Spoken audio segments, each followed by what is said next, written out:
Lord.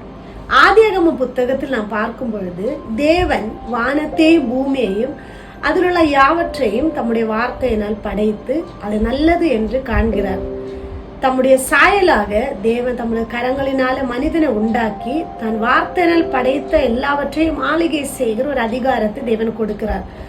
ஆனால் பாவத்தின் நிமித்தமும் தேவனுடைய சமூகத்தை அவர்கள் விட்டு விலகினதின் நிமித்தமும் அந்த அதிகாரம் அவர்களால் சுதந்திரிக்க முடியாமல் போனது. கிறிஸ்து இந்த உலகத்தில் வந்து மனுகுலத்தினுடைய பாவங்களுக்காக மரித்ததினால, இயேசுவின் இரத்தத்தினால யாரெல்லாம் கழுகப்பட்டு மீட்கப்படுகிறார்களோ அவர்களுக்கு எல்லாருக்கும் இதே அதிகாரத்தை தேவன் திரும்ப கொடுக்கிறதாக கலாத்தியர் நிருபம் 4வது அதிகாரம் 5வது வசனம் 6வது வசனத்தில் சொல்லி இருக்கிறது.